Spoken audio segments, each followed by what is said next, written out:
Hello students, आज हम पढ़ने वाले हैं क्लास 12th के लिए अध्याय 6 के महत्वपूर्ण प्रश्न जो कि आपकी वार्षिक परीक्षा के हिसाब से तैयार किए गए हैं।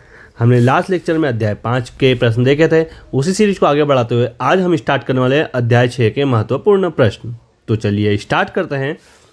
हमारे सामने पहला क्वेश्चन दिया गया है, एक वृत्त की त्रिज्या समान रूप से 3 सेंटीमीटर प्रति सेकंड की दर से बढ़ रही है। ज्ञात कीजिए कि वृत्त का क्षेत्रफल किस दर से बढ़ रहा है जब त्रिज्या कितनी हो, 10 सेंटीमीटर हो। तो यहाँ पर हमें ये दिया गया है कि हमारी त्रिज्या में कंटिन्यू चेंज आ रहा है, बदल रही है। तो पहले तो हम मान लेते हैं, माना t समय पर वृत्त की त्रिज्या r मान लेते हैं तथा क्षेत्रफल भी हमें मानना होगा। तो वृत्त की त्रिज्या तो हमने मान ली r, और जो हमारा क्षेत्रफल हो जाएगा वो क्षेत्रफल हम मान लेते हैं क्षेत्रफल a है। अब यदि क्षेत्रफल a है तो हम जानते हैं वृत्त का क्षेत्रफल क्या होता है। हमने सूत्र पढ़ा है, वृत्त का क्षेत्रफल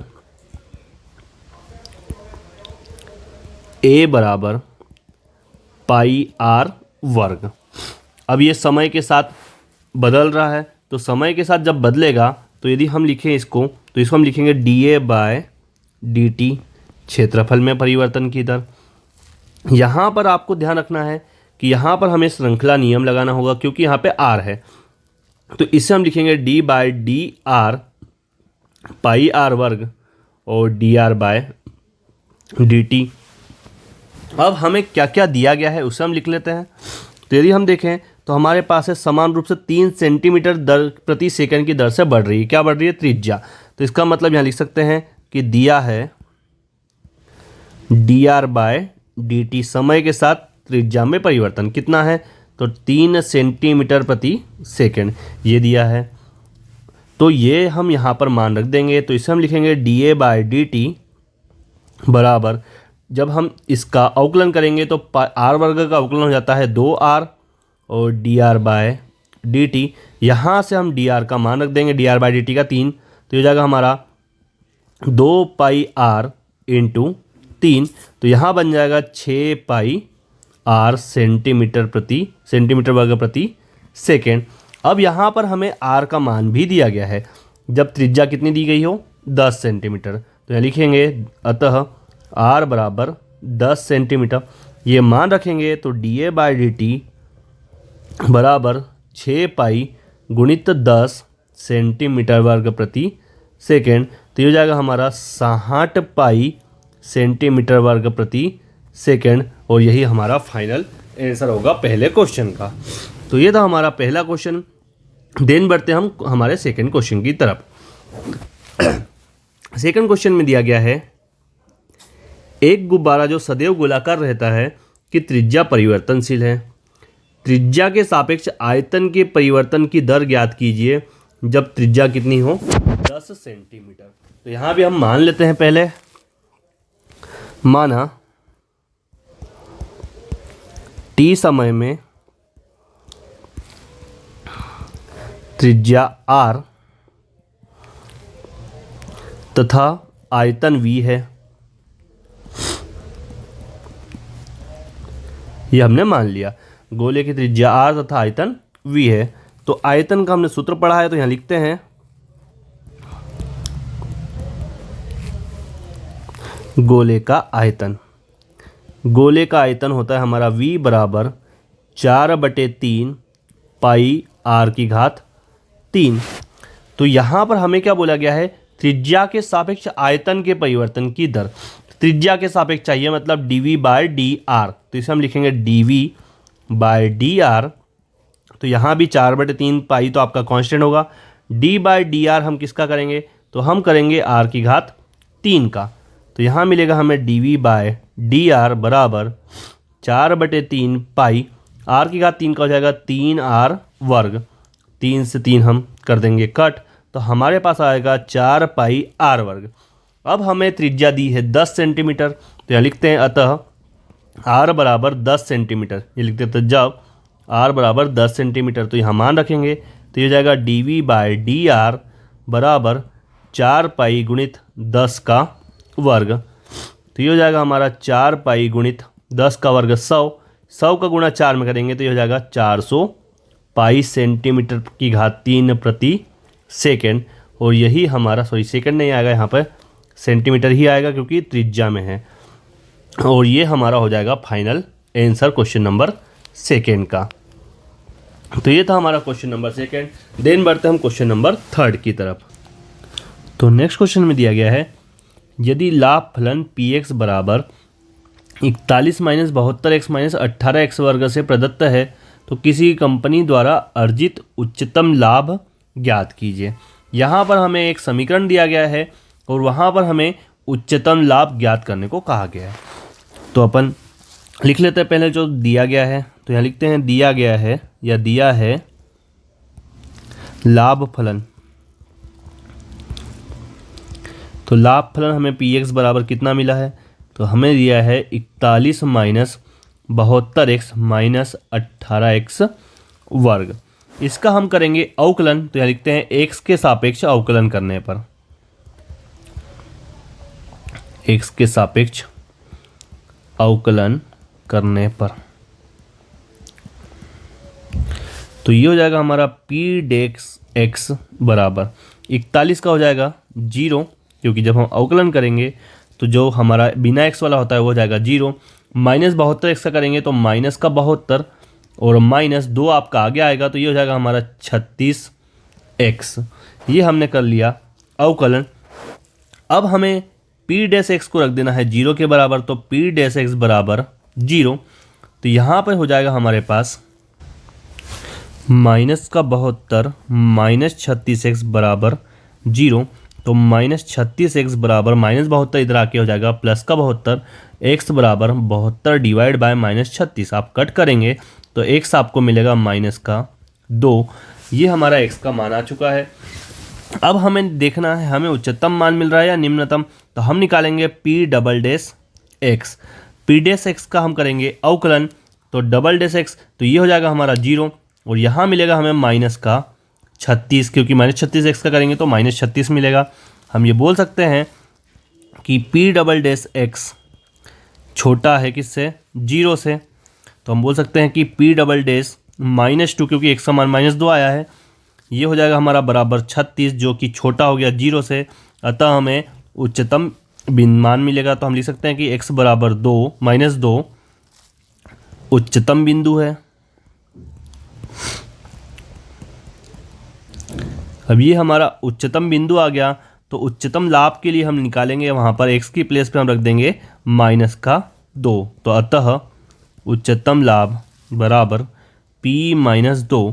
तो यहाँ पर हमारा समीकरण था पी एक्स बराबर 41 माइनस 72 एक्स माइनस 18 एक्स वर्ग। इसका हम यहाँ पर मान रख देंगे। तो ये हो जाएगा 41 माइनस 72, एक्स की जगह हम रख देंगे माइनस का 2 और हमारे पास था माइनस का 18 एक्स वर्ग। तो इसे हम लिखेंगे माइनस का 18 गुणित एक्स वर्ग को लिखेंगे -2 का वर्ग। तो ये हो जाएगा हमारा 41, ये माइनस और माइनस हो जाएगा प्लस, 2 दूनी 4, 2 सती 14, 144 और ये हो जाएगा हमारा माइनस का 18 गुणित 2 का वर्ग कितना 4।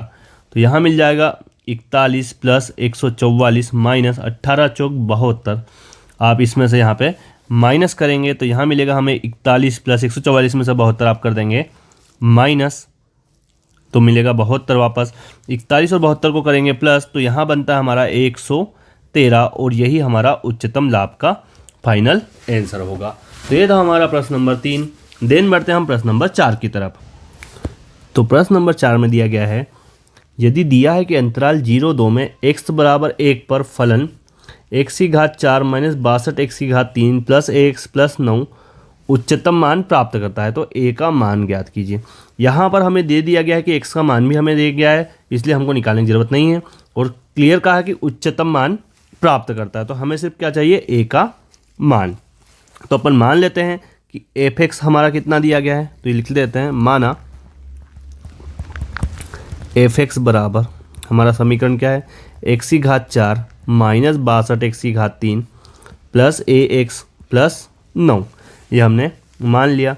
इसका हम करेंगे x के सापेक्ष अवकलन। तो ये हो जाएगा हमारा f(x) बराबर 4 आपका आगे आएगा तो 4 x की घात 3 माइनस 3 आपका आगे आएगा तो ये हो जाएगा 3 दूनी 6, 3 6 18, 186 एक्स वर्ग, सॉरी यहाँ पर x की घात 2 है, यहाँ पर आपको सही करना है, x की घात 2 है, तो हम इसको करेंगे x की घात 2, तो 2 हमारा आगे आएगा, तो ये हो जाएगा 2 दूनी 4, 2 6 12, 124 एक्स प्लस ax का हो जाएगा a, और 9 का हो जाता है 0।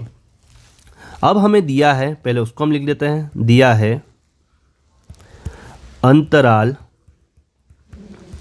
0-2 पर फलन उच्चतम मान प्राप्त करते हैं। यहाँ से आप देख सकते हैं 0-2 पर फलन उच्चतम मान प्राप्त करता है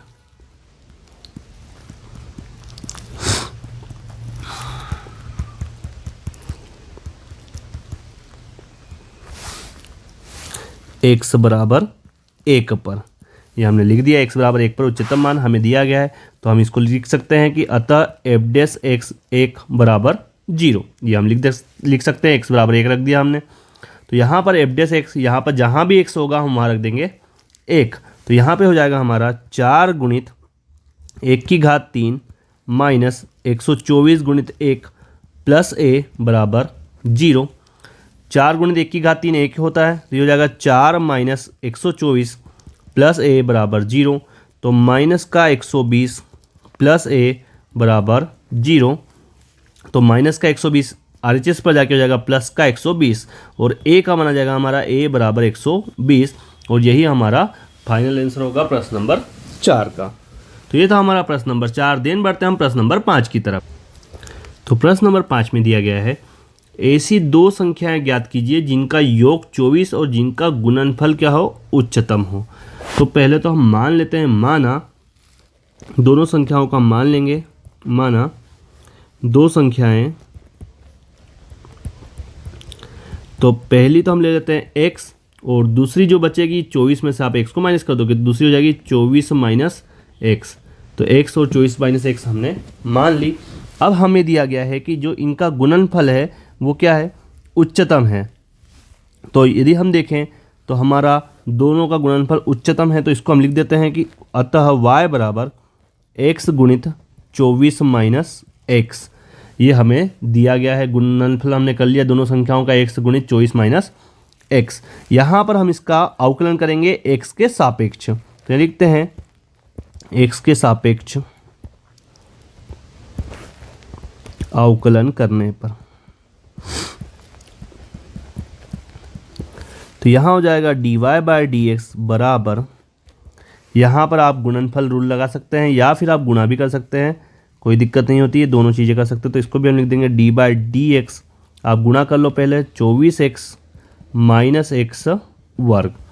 जब हम गुणा करेंगे तो dy बाय dx बराबर 24x का आप करेंगे अवकलन, तो आपको मिलेगा 24 माइनस एक्स वर्ग का हो जाएगा 2x। अब dy बाय dx को हम रख देंगे 0 के बराबर, तो dy बाय dx बराबर 0।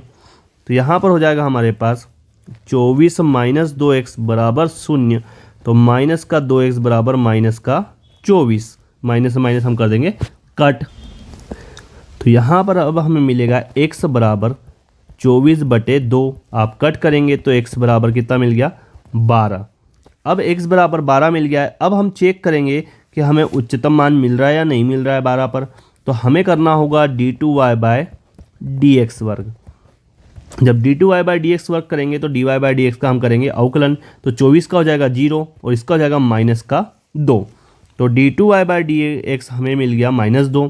हम बोल सकते हैं कि d2y बाय dx वर्ग छोटा हो गया 0 से, अतः x बराबर 12 पर उच्चतम मान प्राप्त होगा, ये हम लिख सकते हैं। तो हमारा पहला नंबर तो आ चुका है x बराबर 12। तो दूसरी संख्या तो हम लिखेंगे, अतः पहली संख्या x बराबर 12, और यदि हम दूसरी संख्या की बात करें तो दूसरी संख्या हमने मानी थी 24 माइनस x, तो 24 माइनस x का मान हम रख देंगे 12, तो 24 में से 12 आप माइनस करेंगे तो यहाँ पे दूसरी संख्या भी क्या मिलेगी, 12, और यही हमारा फाइनल आंसर होगा इस क्वेश्चन का। तो ये था हमारा प्रश्न नंबर 5। देन हम बढ़ते हैं हमारे आज के लास्ट प्रश्न की तरफ। तो लास्ट क्वेश्चन में दिया गया है वह संख्याएं x और y ज्ञात कीजिए जिनका योग 35 हो। तो पहले तो जो दिया है उसको लिख लेते हैं। दिया है दो संख्या हमें x और y दे दी है, तो x प्लस y बराबर 35 ये हमें दे दिया है। और गुणनफल हमें दिया है x वर्ग y की घात 5 क्या हो, उच्चतम हो। तो यहाँ से पहला काम हमें करना होगा, x का मान निकालना होगा। तो यहाँ से x का मान हो जाएगा x बराबर 35 माइनस y। ये हमने x का मान निकाल लिया है। अब प्रश्न ने बोला है इनका गुणनफल, किनका गुणनफल, तो p बराबर हमें दिया है, p ले लेते हैं हम, x वर्ग y की घात 5, ये हमें उच्चतम दिया है। तो यहाँ पे हम x का मान रख देंगे, तो p बराबर 35 माइनस y की घात 2 और ये हो जाएगा y की घात 5। अब हम करेंगे इसका अवकलन, तो उसके पहले हम करेंगे इसको ओपन, पूरा खोल लेते हैं। तो ये हो जाएगा a माइनस बी की घात 2, तो a की घात 2 मतलब 35 का वर्ग होता है 1225 माइनस यहाँ पे प्लस b का वर्ग माइनस 2ab, तो ये हो जाएगा 70y और यहाँ मिलेगा y की घात 5। ये हमने खोल लिया। अब हम इसका कर देते हैं अंदर गुणा, तो p बराबर y की घात 5 का गुणा होगा 1225 में, तो 1225 y की घात 5 प्लस y की घात 7 माइनस 70y की घात 6।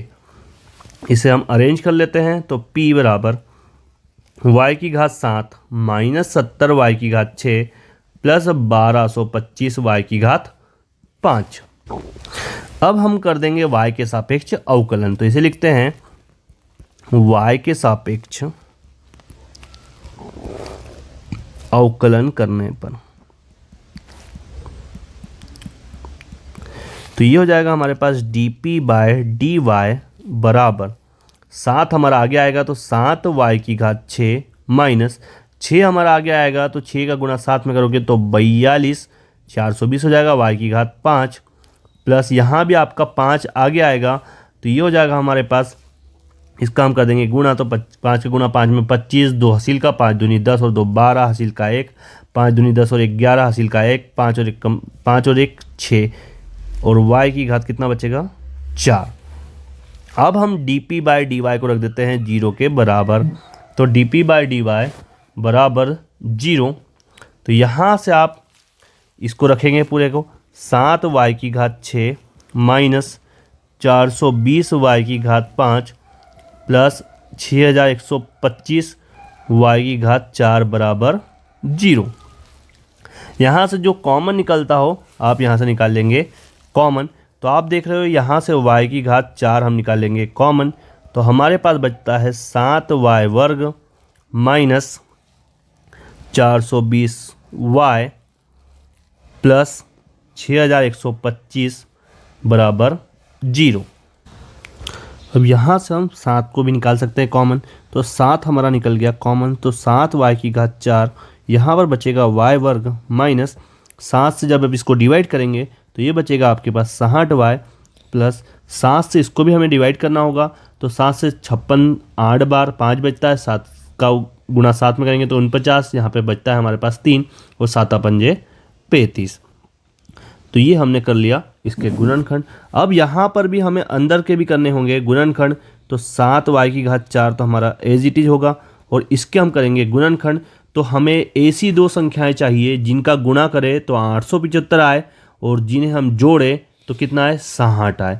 तो ऐसी हमारे पास दो संख्याएं होती है 35 और 25। इनको आप जब गुणा करेंगे तो सॉरी आप जब जोड़ेंगे तो यहाँ हो जाएगा हमारे पास 60 और जब हम इसका करेंगे गुणा तो हमें मिलना चाहिए कितना 875। हम गुणा करके देख लेते हैं। 25 का गुणा 5 में करेंगे तो ये हो जाता है 125, यहाँ पे बचता है 12। 25 का गुणा करेंगे 3 में तो 25 या 75 और 12 हो जाता है 87। तो यहाँ पे हमें मिलता है 875। तो हमारे नंबर हो गए 35 और 25। इसको हम यहाँ लिखते हैं तो यहाँ पर हो जाएगा y वर्ग minus 35y minus 25y plus 875 बराबर 0। तो ये हो जाएगा 7y की घात 4। यहाँ पर अंदर हम निकाल लेंगे इसमें से कॉमन, तो y यहाँ पर कॉमन, तो हमारे पास बचेगा y माइनस 35 माइनस यहाँ से दोनों के पास से 25 निकल जाएगा कॉमन, तो यहाँ बचता है हमारे पास y और 25 के पहाड़े में 875 आता है 35 बार में, तो यहाँ से निकल जाएगा 35, ये हमने निकाल लिया है कॉमन। तो यहाँ पर 7y⁴, y माइनस 35 हमारे पास एक और कोष्टक कॉमन निकल जाएगा और दूसरा कोष्टक हमारे पास बचा है y माइनस 25 बराबर 0। तो अब हमारे पास तीन चीज़ आ गई है, 3y के मान मिलने वाले हैं। तो हम पहले लिखेंगे 7y⁴ बराबर 0, दूसरा हम लिखेंगे y माइनस 35 बराबर 0 और तीसरा हम लिखेंगे y माइनस 25 बराबर 0। तो ये y⁴ अब 0 के गुणा में या भाग में कुछ भी जाता है वो क्या बनेगा, 0 बनेगा। तो आप कितनी भी घात कर लो y हमारे पास कितना आएगा, सिर्फ 0। तो y का एक मान आ चुका है हमारे पास 0। यदि हम दूसरे मान की बात करें तो माइनस का 35 आप RHS पर ले जाएंगे तो यह हो जाएगा प्लस का 35, ये हमारा दूसरा मान। और यदि हम तीसरे मान की बात करें तो y बराबर हमें मिलेगा 25। तो यहाँ पर हमारे पास y के तीन मान आ चुके हैं, 0, 25 और 35। अब हमें चेक करना है कि हमारे पास कौन सा मान उच्चतम आ रहा है। तो इसके लिए हमें करना होगा डबल से अवकलन। तो यहाँ पे लिखेंगे पुनः y के सापेक्ष अवकलन करने पर। तो पहले तो हमें dp/dy देखना होगा कि हमारे पास क्या है। तो dp/dy हमने ऊपर से निकाला था। तो यहाँ पर आप एक काम कर सकते हैं कि डायरेक्ट इतना बड़ा ना लिखते हुए जो हमने फैक्टर निकाले थे हम उन्हीं को लिख लें। तो यहाँ पर हमने ये फैक्टर इस प्रकार से निकाले थे, हम इसको ही लिखने वाले हैं। तो इसको हम लिखते हैं 7y⁴ हमारे पास बना था y² माइनस 60y प्लस 875, ये हमारा बना हुआ था। देन यहाँ पर हम लगा देंगे हमारा गुणनफल रूल। तो गुणनफल रूल हमारा क्या लगाएंगे, dp/dy बराबर 7y⁴ आपका बाहर रहेगा और हम करेंगे इसका अवकलन। तो y² का अवकलन हो जाएगा 2y माइनस 60, y का तो हो जाएगा 1। फिर हम लगाएंगे यहाँ पर प्लस, ये हमारा पूरा as it is y² minus 60y plus 875 और 7y⁴ का हम करेंगे अवकलन। तो जाएगा हमारे पास 28y⁻3। हमें चेक करना है कि कहाँ पर हमारा क्या मान आ रहा है। ये हमारा d2p/dy वर्ग था। अब हम यहाँ पर मान निकालेंगे। तो जब y बराबर 0, तो जब हम y बराबर 0 रखेंगे तो d2p/dy वर्ग बराबर, यदि यहाँ पे 0 रखेंगे तो y का 0 होगा तो ये 0, प्लस यहाँ पर भी हमारा y 0 होगा तो ये भी हो जाएगा हमारा 0। तो यहाँ पर ना तो हमें उच्चतम मिलता है ना तो निम्नतम, तो हम y बराबर 0 पर तो लेंगे नहीं। अब हम लेते हैं y बराबर 35। जब y बराबर 35 हो तो यहाँ पर हम मान रखेंगे d2p/dy वर्ग, इसे हम लिखेंगे 7 y⁴ मतलब 35⁴ 2 गुणित 35 माइनस 60 प्लस यहाँ पर आप करेंगे तो 35 का वर्ग माइनस 60 गुणित होगा यहाँ पर 35 प्लस 875 और इसे आप लिखेंगे डॉट 28 और 35�3।